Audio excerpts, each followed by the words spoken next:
हर खबर पर होगी आपकी पकड़। डाउनलोड कीजिए एबीपी लाइव ऐप। नमस्कार, आप देख रहे हैं एबीपी न्यूज पर ई शिखर सम्मेलन और इस वक्त हमारे साथ जुड़ रहे हैं कांग्रेस के राज्यसभा सांसद अभिषेक मनु सिंघवी। मैं आपके साथ शोभना यादव। बहुत बहुत स्वागत अभिषेक जी आपका एबीपी न्यूज पर। आपने हमारे लिए समय निकाला।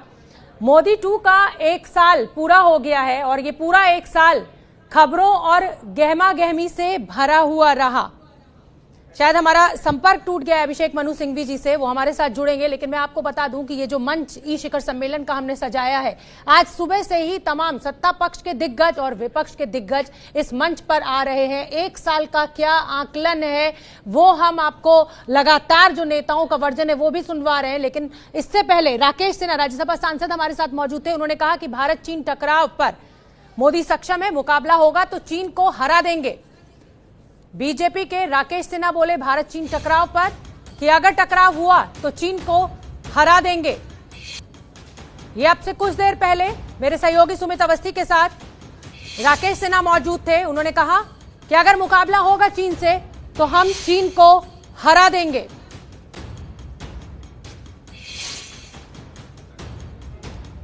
तो डिबेट के दौरान राकेश सिन्हा का बड़ा दावा, चीन के साथ जिस तरह से बॉर्डर पर टेंशन चल रहा है उसको लेकर ये बड़ा बयान राज्यसभा सांसद राकेश सिन्हा के द्वारा आया है।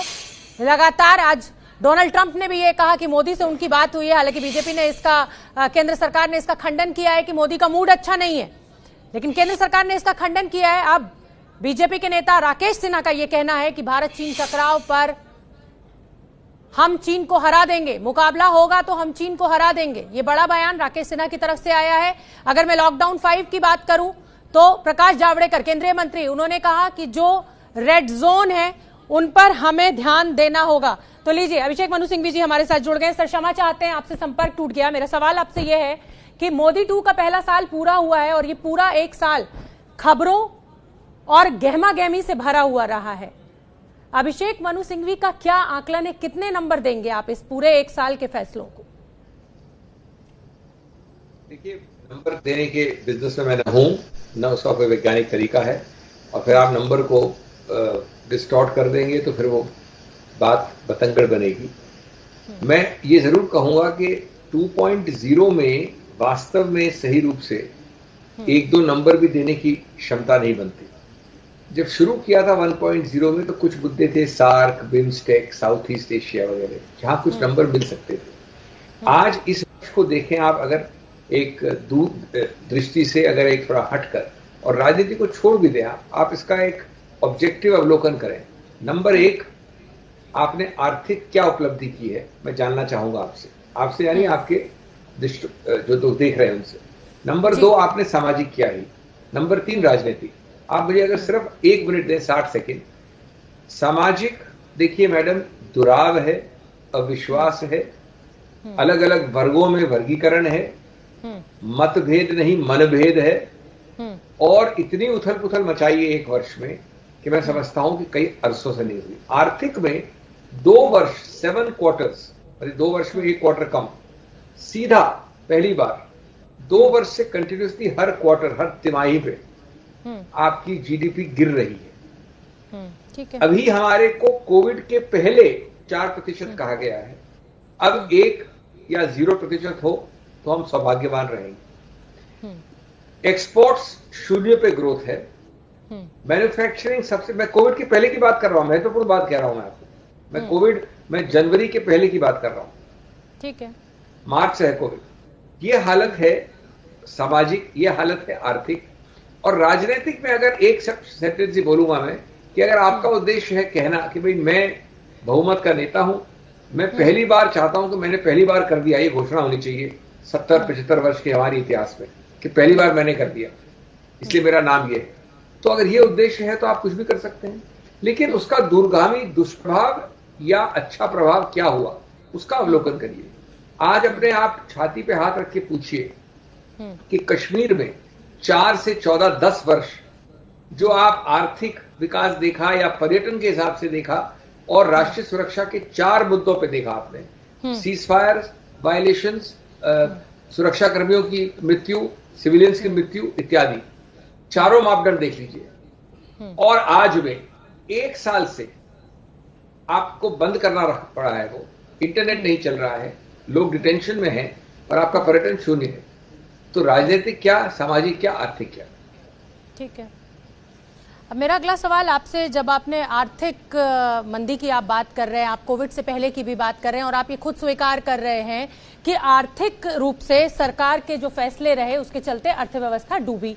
मेरा सवाल आपसे यह है कि आपने जो स्पीक अप कैंपेन चलाया उसमें आप सरकार से मांग कर रहे हैं मनरेगा में 200 दिन का रोजगार और 7,500 रुपए अकाउंट में डालना।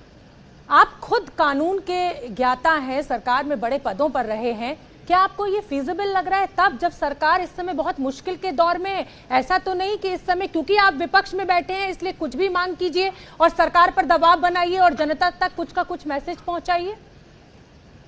मैडम, आप अपने अवलोकन कर लीजिए। मैं राजनीतिक उस प्रकार से बोलना, हवा में बात में विश्वास नहीं करता। मैं आपको तथ्य देता हूं 2 या 3, आप अपने प्रश्न का आप अवलोकन कर लीजिए। ठीक है। आप कोविड की बात कर रही हैं, बांग्लादेश की क्या हैसियत है आपके सामने? कुछ भी नहीं है। आप सुपर पावर, सही रूप से हमें गौरव है कि भारत सुपर पावर बनेगा, हम घोषणा करते हैं, हम लीडर होना चाहते हैं विश्व के। आपका डायरेक्ट फिस्कल इंजेक्शन कोविड के दौरान 1% से ज्यादा नहीं है। लोग कहते हैं 0.91 है, मैं 1% मान रहा हूं, आप 1.5 मान लीजिए। बांग्लादेश की 2.5% है, जापान का 20% है, अमेरिका का 10% है। तो आप अगर कोविड के वक्त ऐसा इंजेक्शन नहीं देंगे तो जब वो बीमार व्यक्ति मर जाएगा तब देंगे आप। दूसरा, आपका 80% जो इतना बड़ा घोषणा की, और मेरे को आश्चर्य है कि प्रधानमंत्री जैसा व्यक्ति, एक प्रकार से ये तो फ्रॉड हो जाएगा देश के ऊपर, ऐसा घोषणा कर सकता है 20 लाख की। उसमें से 80% जो आपने मौद्रिक कहा सहायता, अब मौद्रिक सहायता का मतलब समझिए मैडम, आप खड्डे में पड़ी हुई हैं, खड्डे से निकलने के लिए आपको समर्थन चाहिए। वो समर्थन नहीं दूंगा, इंजेक्शन नहीं दूंगा, लैडर नहीं दूंगा, सीढ़ी नहीं दूंगा, लेकिन मैं ये कहता हूं अगर निकल आएंगी तो मैं आपको लोन दूंगा कम रियायत पे। तो खड्डे में पड़ा हुआ, एक कुएं में पड़ा हुआ व्यक्ति के साथ बाहर आइए, मैं लोन देने को तैयार हूं आपको। ये किस प्रकार की नीति है?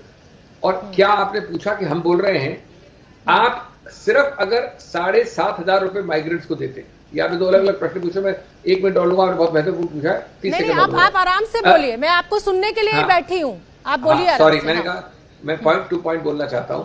ये आपने 2 प्रश्न पूछे, 7,500 का और मनरेगा का। अब आप देखिए, 7,500 का 3 महीने पहले, 2.5 महीने पहले और उसके बाद 10 बार सोनिया गांधी ने लिखित दिया है। अर्थशास्त्री 3 गिन लीजिए आप। एक तो है वो अपने रघुराम राजन जी जो पहले थे गवर्नर, एक अंतर्राष्ट्रीय नोबेल लॉरिएट बैनर्जी साहब, और बाकी हमारे लोगों ने, कहीं नहीं, चंद्रमोहन जी सबने कहा है कि या तो इसका रकम लगेगी 1 लाख करोड़, जिससे कि आप सब माइग्रेंट्स को, प्रवासी श्रमिकों को कवर कर लेंगे। आप ये बताइए, जो देश सुपर पावर की बात करता है, आप देखना चाहती हैं अपने माओ को सूटकेस खींचते हुए बच्चों को रख के, वो आदमी अपने 2 पेरेंट्स को यूं लेके लकड़ी पे चलता हुआ देखता है, या 1 लाख रुपए करोड़ खर्च करने तैयार है? और अगर मैं ये बोलूं आपको कि कोविड के वक्त ऐसी आपात स्थिति काल में आप 1 लाख करोड़ नहीं करेंगे तो आप सुपर पावर क्या हुए? आप ये बटोर के रुपया कब के लिए रख रहे हैं? लेकिन आप प्रिंट करिए सिंघवी जी, ये तो आप भी मानेंगे ना कि इस समय एक सेकंड प्लीज, आप कहते हैं विपक्ष हम आप करेंगे। अरे विपक्ष कह रहा है प्रिंट करिए रुपया, फिस्कल डेफिसिट 3.5 से 5.5 हो जाएगा, 6 हो जाएगा, क्या प्रॉब्लम? और आखिरी सवाल, मोदी जी का वो वाक्य, कई ऐसे वाक्य होते हैं इतिहास में जो आपको भूत प्रेत की तरह वापस आते हैं, वो हॉन्ट करने के लिए आता है हमेशा, कि मनरेगा सबसे बड़ी विफलता है यूपीए सरकार की। ये आपका कोटेड रिमार्क के प्रकाशित है। मॉन्यूमेंटल फेलियर, ये शब्द है उनके खुद के। महीने भर तो 3-4 महीने पहले प्रधानमंत्री बनने से आज वही बचा रहा है आपको। इसी मनरेगा ने आपको 2008 में बचाया था। और हम ये नहीं कह रहे कि 200 करो, आप 200 नहीं कर सकते, 150 दिन कर दो। मैं तो यहां तक कह रहा हूं कि जो 100 दिन गारंटीड है वो पूरे नहीं हो रहे हैं अभी। नहीं, आपकी मनरेगा की, अभिषेक जी, जो आपकी मनरेगा की डिमांड है कि 200 दिन करो, 150 दिन करो, वो तब भी फीजिबल है, उसको पॉसिबल है इंप्लीमेंट करना। लेकिन तब जब सरकार के खजाने खाली हो, रिजर्व बैंक से उधार लेने की नौबत हो, आप खुद जानते हैं कि कोविड के चलते ही संकट और गहरा गया है, पैसा नहीं है सरकार के पास, कहां से लाए, आमदनी शून्य हो गई है, जीडीपी गिर रही है। ऐसे में 7,500 रुपए अगर आप सत्ता में होते तो क्या आप ट्रांसफर कर पाते? 100% कैसे गिर रही है? ये एक विशेष सर्कल बनाया जा रहा है। पहली बात, जब तक आप एक इंजेक्शन इलेक्ट्रिक शॉक नहीं देंगे तो जीडीपी बढ़ेगी कैसे, ये बताइए भैया। आप लोन देके जीडीपी बढ़ाएंगे? जो आदमी के पास शक्ति नहीं है लोन की, आपको मालूम है आंकड़ा, पिछले 3 महीने में आरबीआई ने 4 बार रेट कम की है कि हमारे पास डिपॉजिट नहीं करो, क्योंकि हम चाहते हैं कि तुम बाहर लेन देन करो बैंक्स को। फिर भी सबसे ज्यादा बढ़ोतरी हुई है, बैंक्स आरबीआई में डिपॉजिट कर रहे हैं। क्यों? बैंक को शौक है करने का क्या कम रेट पे? क्योंकि बैंक का लोन लेने को कोई आदमी तैयार नहीं है।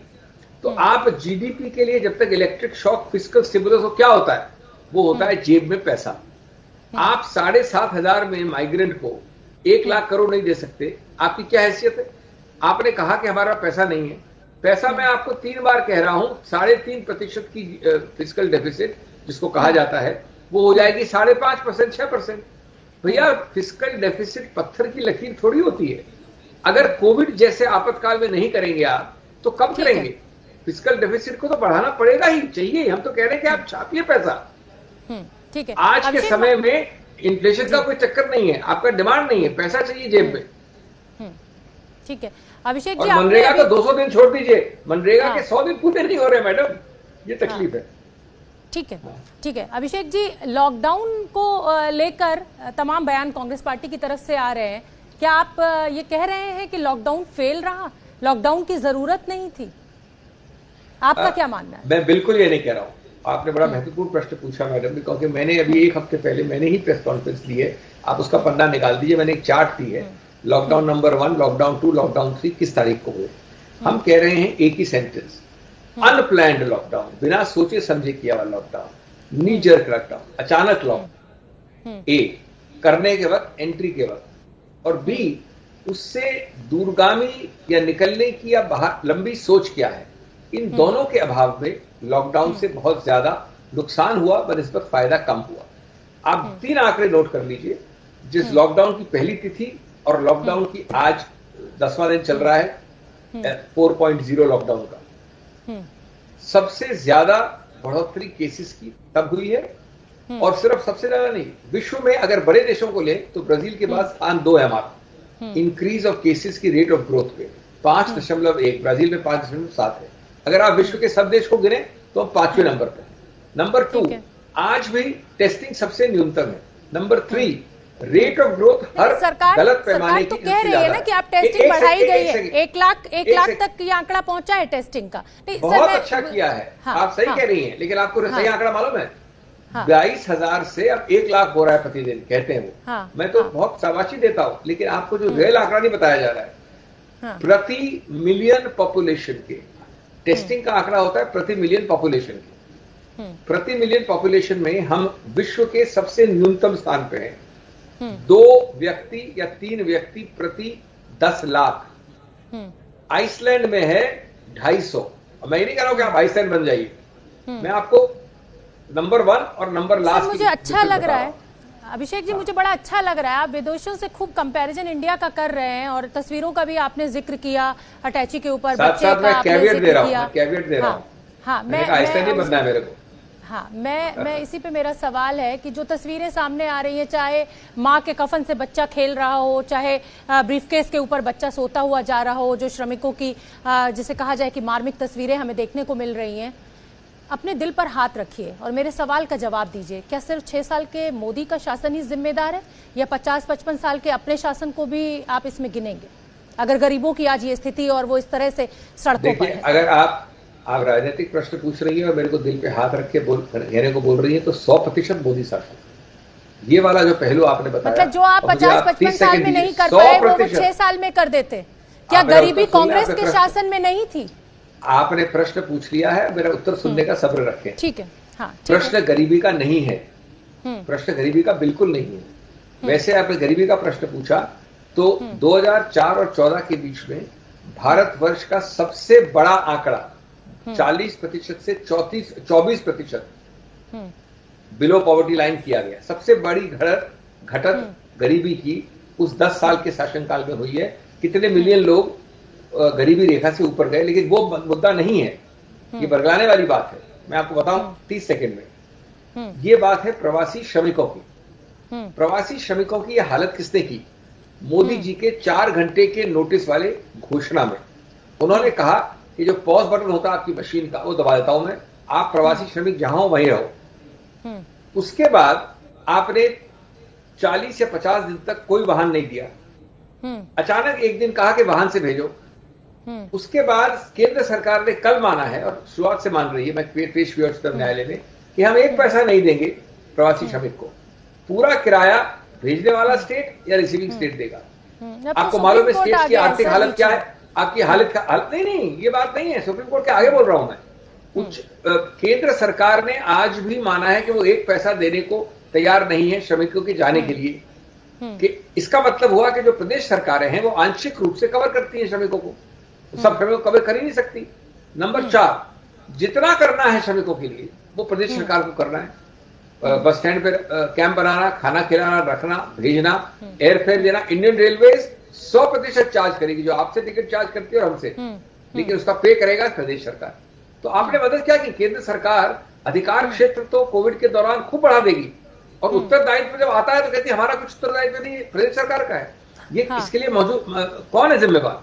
प्रवासी श्रमिकों को तो भूल ही गई मोदी सरकार। उनको याद आया तब कि जब वो बेचारे पैदल चलने शुरू हुए। और अभिषेक जी, इस वाक्य का सबसे स्थायी चित्रण जो हर व्यक्ति के हृदय में अमिट जगह रखेगा 100 वर्ष बाद भी, वो ये 2 दृश्य बोले आपने, ये दृश्य अमिट है।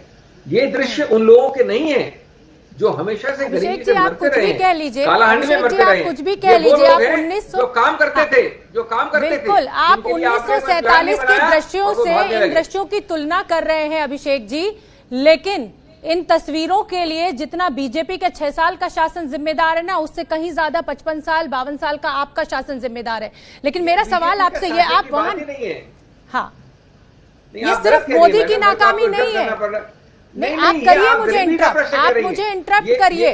ये तो गरीबी है तभी तो ये स्थिति। प्रवासी श्रमिक क्यों है? क्योंकि आप राज्य सरकारों में जब सत्ता में रहे तो आपने फैक्ट्रियां वहां पर डेवलप नहीं करी, आपने इस तरीके के साधन वहां पैदा नहीं किए जिससे कि गांव में ही रोजगार मिलता।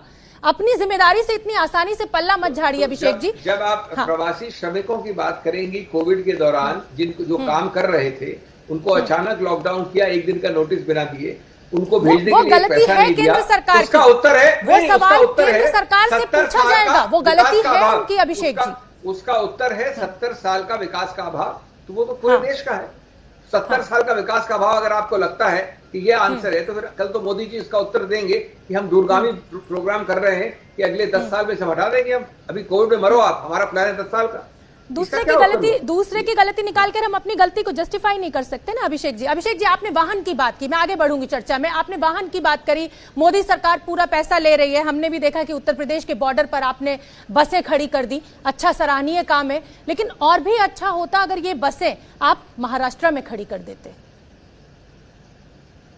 देखिए, पहली बात, इसके लिए क्या जवाब है ये बताइए। आप बसों को छोड़िए, ये बताइए कि केंद्र सरकार 7,500 रुपए, जिसका रघुराम राजन के अनुसार 70,000 करोड़ का व्यय है और औरों के हिसाब से 1 लाख करोड़ का, माइग्रेंट्स के पॉकेट में डालने को तैयार क्यों नहीं? इसका कोई उत्तर दे दे मेरे को आज तक, तो मैं मान जाऊंगा। कोविड के दौरान 7,500 टोटल लागत सब माइग्रेंट्स को कवर करने के लिए लगभग 70,000 करोड़ या 1 लाख करोड़, वो आप देने को तैयार नहीं। नंबर 1, प्रश्न का उत्तर कभी नहीं मिलता, आज भी नहीं मिलेगा। नंबर 2, आपने बसों की बात की, बसों की बात ही नहीं हो रही है। आपने अचानक 1 हफ्ते पहले या 10 दिन पहले कहा कि ट्रेन रन करेंगी। ट्रेन के लिए इंडियन रेलवे ने पूरा बिल रेस किया, प्रदेश सरकार देगी, भेजने वाली है, रिसीव करने वाली, अच्छी बात है। अभिषेक जी, मैं कह रही हूँ ना, केंद्र सरकार से गलती हो गई, हम उनसे भी सवाल पूछेंगे, लेकिन आप जिम्मेदार विपक्ष होने के नाते कितना साथ सरकार का दे रहे हैं? आप उत्तर प्रदेश बॉर्डर पर बसें खड़ी कर रहे हैं, आपने महाराष्ट्र क्यों नहीं किए? वहां तो आप सत्ता में है, सरकार का हिस्सा है। राहुल गांधी के ये कह देने से कि हम डिसीजन मेकर नहीं है, आप पल्ला नहीं झाड़ सकते। मैं 3 आपको उत्तर देना चाहता हूं। नंबर 1 जी, आज हमने कहा कि हमारा जो समर्थन का एक्ट है वो ऊंट के मुंह में जीरा भी नहीं है। हम न सरकार है न उत्तर प्रदेश सरकार है, हम तो समर्थन का एक द्योतक दे रहे थे कि जितना समर्थन हम कर सके।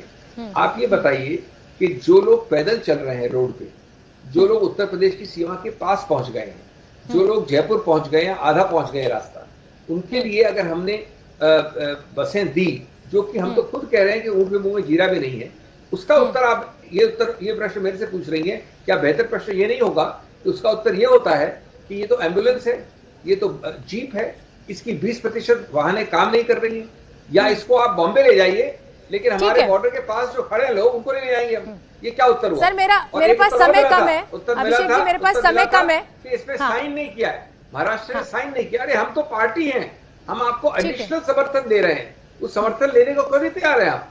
ठीक है, मेरा बस आखिरी सवाल, छोटा सा जवाब दे दीजिएगा। पहली बार कांग्रेस पार्टी जो है वो एक्शन में नजर आ रही है, आपने अपने प्रवक्ताओं को भी भेजना शुरू कर दिया है अब डिबेट शो में। क्या ये नई रणनीति है ब्रांड मोदी से लड़ने की, या मौका मिल गया है आपको इस बार सरकार को घेरने का और इसीलिए आप सब स्पीक अप अपना कहिए जो आप हर तरह से आ रहे हैं सामने? नहीं, बिल्कुल नहीं। 2 महीने का समय मैं मान सकता हूं, लगभग मई के अंत से जुलाई तक। उसके अलावा हम वैसे ही हैं जैसे थे, हम तब भी भेजते थे, सिवाय 1-2 विशेष गोदी चैनल्स कह लीजिए, या जो चैनल्स को हमारे साथ विशेष प्यार है उनको छोड़कर हम पहले भी भेजते थे, अब भी भेजते हैं। ठीक है। और हम हर मुद्दे पे, देखिए घेरने का जो शब्द आप इस्तेमाल करती है वो मुद्दे वाइज होता है। जब मुद्दा अराइज करता है तभी हम ऐसे घेरने को चौक नहीं रखते घेर के बैठ जाए। तो मुद्दे जब आते हैं और ये मुद्दा महत्वपूर्ण है, आज मैं अंत करूंगा अपनी बात कह के कि इतिहास में जो स्थायी चित्रण रहेगा, अमिट रहेगा आपके मेरे हृदय में, वो इन प्रवासी श्रमिकों की जो बुरी हालत हुई है वो कभी। और मैं फिर एक बार कहूंगी, ये जो चित्र याद रहेगा देश को, उसके लिए देश आपको भी उतना ही जिम्मेदार मानेगा जितना कि मोदी सरकार को। बहुत बहुत धन्यवाद अभिषेक जी, आपने हमारे लिए समय निकाला, हमसे बात की।